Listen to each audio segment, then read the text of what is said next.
Olá, você sabe o que é febre amarela? A febre amarela é uma doença infecciosa aguda, de curta duração, até 10 dias e de gravidade variável. Ela é causada pelo vírus da febre amarela e acontece em países da América do Sul e África. Este micro-organismo, o vírus da febre amarela, é um arbovírus da família Flaviviridae e gênero Flavivírus. Os principais sintomas que podem acontecer em um paciente com febre amarela são febre, cefaleia, náuseas, vômitos, mal-estar, calafrio, mialgias, icterícia e hemorragias em gengivas, estômago, nariz, intestinos e urina.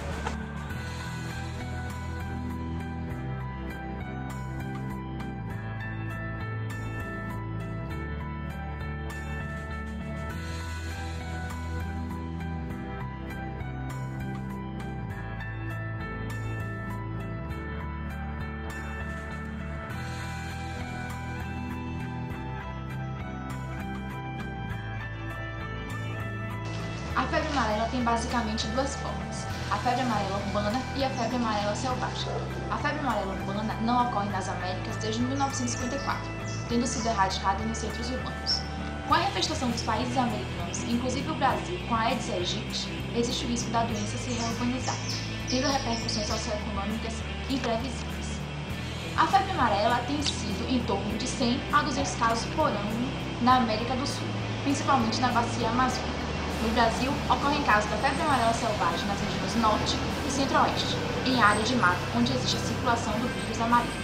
Embora o número de casos seja relativamente pequeno, a letalidade da doença é alta, variando de 22,9% a 100%, dependendo das intervenções feitas, como no caso de uma vigilância ativa.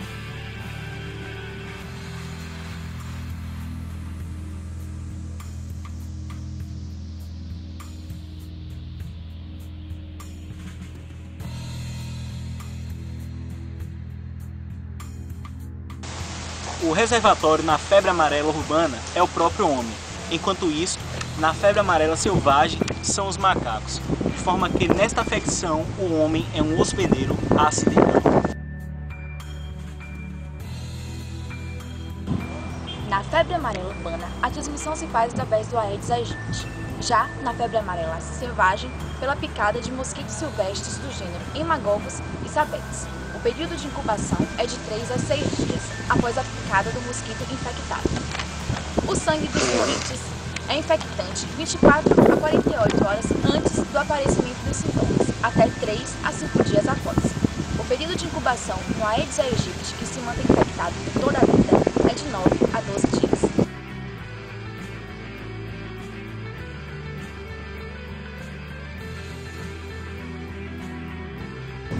O diagnóstico da febre amarela é feito sob 3 vertentes: a clínica, através dos achados de exame físico e anamnese, a história epidemiológica da região onde o paciente reside ou esteve recentemente e dos achados laboratoriais. Dentre estes, podemos identificar o isolamento do vírus em amostra de sangue ou tecido hepático, detecção de antígenos em tecidos através de exames como imunofluorescência e imunoperoxidase, e testes de sorologia como maquelise. A maioria desses testes necessita de 2 amostras, uma na fase aguda e outra na fase de convalescência, que devem ser comparadas, a não ser o maquelise, na qual apenas uma amostra do soro do paciente é suficiente para diagnosticar a doença. Para falar a respeito do quadro clínico, tratamento e prevenção da febre amarela, nós convidamos o Dr. Fernando Badaró, médico especialista em infectologia e professor de medicina da Faculdade de Tecnologia e Ciências.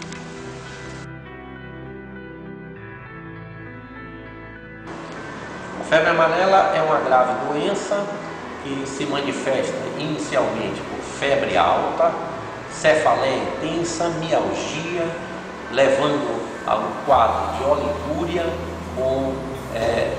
gerando insuficiência renal.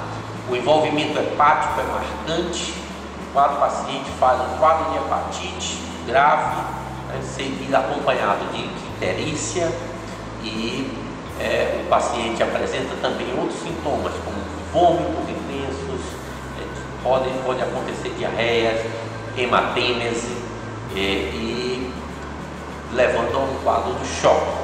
Essas manifestações elas são variáveis, indivíduos podem ter quadros mais brandos, mas a maior parte do paciente que não tem um suporte de tratamento, ele vai a óbito. A mortalidade é muito elevada nas manifestações agudas da doença. O diagnóstico diferencial, principalmente a leptospirose, é o quadro que mais se assemelha à forma grave da doença. Então, todo o quadro da forma icterohemorrágica, com febre, cefaleia, vômito, mialgia, a icterícia é muito semelhante. O paciente pode apresentar hepatomegalia, com episódios de hemorragias, como hematemas e escarros hemoptoicos ou hemoptise franca. E esse quadro se assemelha muito à leptospirose, mas podem ter formas mais brandas, apresentando apenas com febre, icterícia, hepatomegalia e mialgia, e um diagnóstico diferencial com as hepatites virais agudas, eles seriam muito semelhantes em situações como essa. Existem formas mais brandas de manifestação que podem acontecer apenas por febre alta e mialgia com regressão espontânea do quadro em alguns pacientes. Nesses quadros entrariam todas as formas das arboviroses, como dengue, né, e outras doenças virais agudas que poderiam se manifestar desta maneira. Então, o diagnóstico diferencial varia de acordo com a manifestação clínica do paciente, de acordo com a intensidade da forma da doença. O tratamento da febre amarela é um tratamento de suporte às manifestações clínicas do paciente, uma vez que nós não temos drogas antivirais específicas que venham atuar contra o vírus. Então, o paciente que apresenta oliguria, que apresenta insuficiência renal aguda, ele deve ser submetido a diálise precoce, quando necessário, ou se ele entra na fase ainda de uma insuficiência pré-renal ou uma oliguria, o paciente pode ser feito tratamento de suporte com hidratação, uso de estimulação com diuréticos e recuperar a sua função renal. Para a parte hepática não existem tratamentos específicos.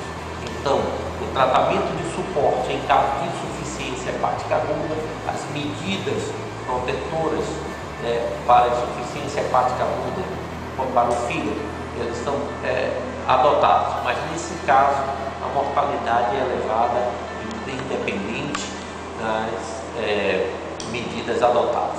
Nos casos de hemorragias intraalveolares, também a ventilação mecânica com intubação, um suporte ventilatório com pressão de luz positiva, com PIP alto, eles são as medidas adotadas, mas ainda assim a mortalidade é elevada, mas alguns pacientes eles conseguem sobreviver dentro dessas medidas de suporte.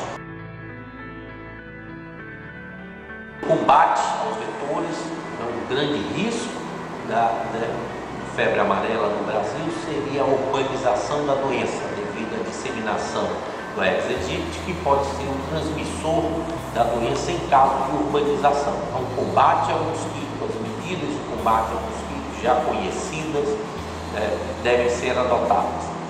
Para os indivíduos que vão para as zonas endêmicas, adentrando as matas, as florestas, na região amazônica, no Planalto Central do Brasil, Pantanal Mato-Grossense, onde existem casos de transmissão silvestre, os indivíduos devem se vacinar previamente ao visitar essas regiões, ou em caso de que isso não seja possível acontecer, deve ter a proteção com roupas que cubram os braços, as pernas, usar os mosquiteiros repelentes que vão diminuir o risco de transmissão através dos mosquitos transmissores em região silvestre.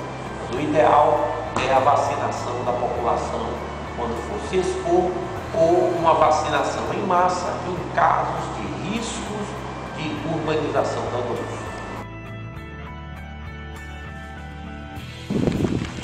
A principal medida de controle contra a doença é a vacina. Ela confere proteção próxima a 100%. Ela é administrada em dose única a pacientes acima dos 6 meses de idade que moram ou vão se deslocar para áreas endêmicas. Como a vacina produz proteção aproximadamente por 10 anos, doses de reforço devem ser tomadas após este período.